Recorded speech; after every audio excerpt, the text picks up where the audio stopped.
আসসালামু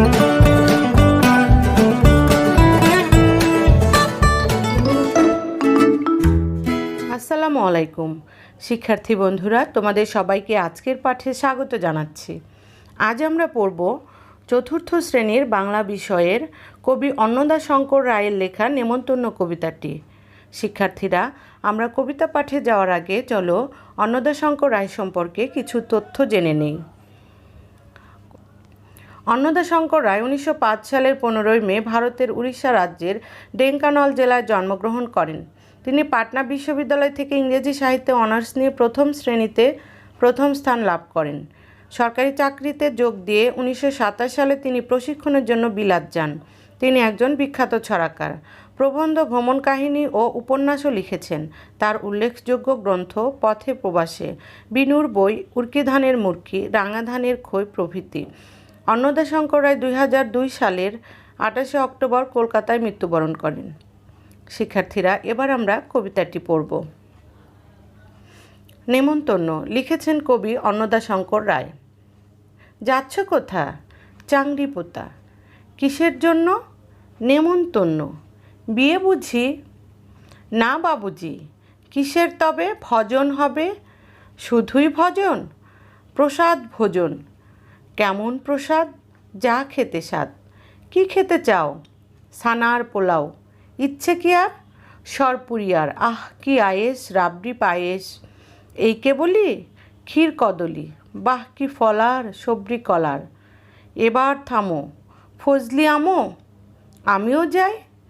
না মশাই। শিক্ষার্থী বন্ধুরা, এই চমৎকার কবিতাটি তোমরা বাসায় কয়েকবার পড়বে।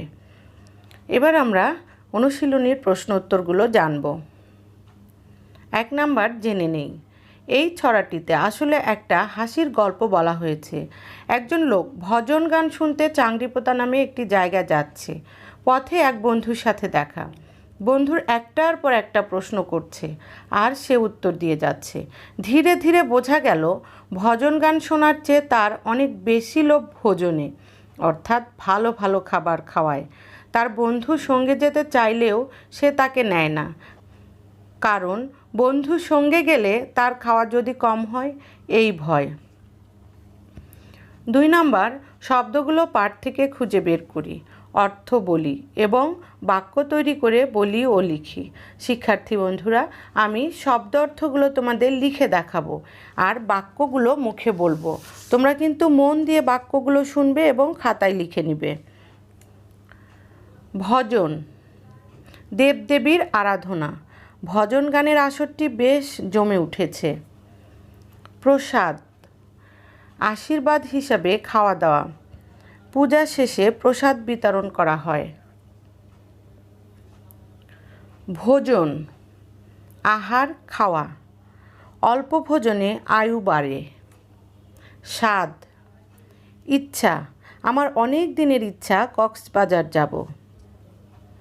সরপুরিয়া, দুধের সর দিয়ে তৈরি একরকম মিষ্টি। সরপুরিয়া খেতে খুব সুস্বাদু। আয়েস, আরাম, আয়েস করে বসে খাবার খেতে হয়।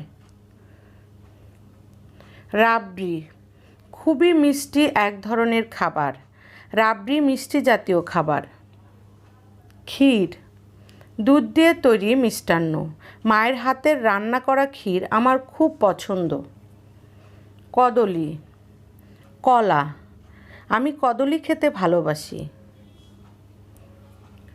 ফলার, কলা ও অন্যান্য ফলমূল দিয়ে তৈরি করা খাবার। খাবার শেষে ফলার খাওয়া হয়। ফজলি আম, খুবই সুগন্ধ ও মিষ্টি স্বাদের আম। ফজলি আম খেতে ভীষণ মজা। সবরি কলা, একরকম কলার নাম। আমি দুধ ভাতে সবরি কলা খেতে পছন্দ করি। শিক্ষার্থী বন্ধুরা, তোমরা কিন্তু এই অংশটি অনুশীলন করবে।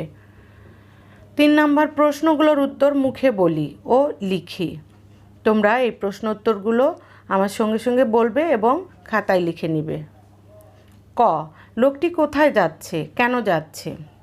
উত্তর, লোকটি চাংড়িপোতা যাচ্ছে ভজন গান শুনতে, তবে লোকটির ভোজনের প্রতিও বেশ লোভ আছে। খ, খ, এ কবিতায় কি কি খাবারের নাম উল্লেখ আছে? উত্তর, এ কবিতায় যেসব খাবারের নাম উল্লেখ আছে সেগুলো হলো সানার পোলাও, সরপুরিয়া, রাবড়ি পায়েস, ক্ষীর কদলি, সবরি কলার ফলার, ফজলি আম। গ, কোন খাবার সে আয়েশ করে খেতে চায়?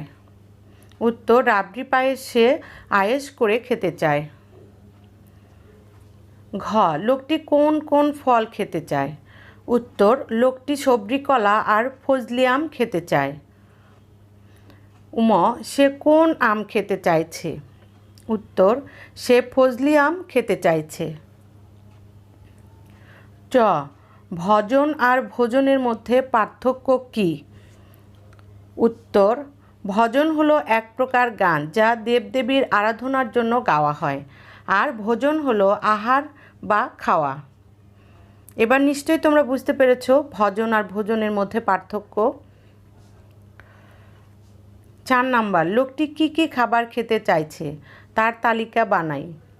উত্তর, লোকটি যা যা খেতে চাইছে তার তালিকা হলো ছানার পোলাও, সরপুরিয়া, রাবড়ি পায়েস, ক্ষীর কদলি, সবরি কলার ফলার ও ফজলি আম। 5 নাম্বার, নেমন্তন্ন সম্পর্কে নিজের কোনো মজার ঘটনা বলি। শিক্ষার্থী বন্ধুরা, নেমন্তন্নের আরও একটি অর্থ হলো দাওয়াত। তোমরা অনেক সময় নানির বাড়িতে দাওয়াত খেতে যাও, কোনো বিয়েতে দাওয়াত খেতে যাও, কারো জন্মদিনে দাওয়াত খেতে যাও, এরকম কোনো জায়গায় দাওয়াত খাওয়ার মজার একটি ঘটনা তোমরা তোমাদের নিজের মতো করে বলবে তোমার বন্ধুর কাছে। 6 নাম্বার, আমার প্রিয় খাবারের নাম লিখি এবং কেন প্রিয় তা লিখি। শিক্ষার্থী বন্ধুরা, তোমার প্রিয় খাবারটি কী সেই খাবারটির নাম তোমরা তোমাদের খাতায় লিখবে এবং কেন সেই খাবারটি প্রিয় সেটাও লিখবে। 7 নাম্বার, একই অর্থ হয় এমন শব্দগুলো জেনে নিই। শিক্ষার্থী বন্ধুরা, তোমাদের আমি পূর্বের একটি পাঠে এরকম কিছু শব্দ শিখিয়েছিলাম। নেমন্তন্ন, নিমন্ত্রণ, দাওয়াত। স্বাদ, ইচ্ছা, আকাঙ্ক্ষা, বাসনা, কামনা। বিয়ে, বিবাহ, পরিণয়, শাদী। শিক্ষার্থী বন্ধুরা, এই অংশটা তোমরা বাসায় পড়বে। 8 নাম্বার, ডান দিক থেকে ঠিক শব্দটি বেছে নিয়ে খালি জায়গায় বসাই।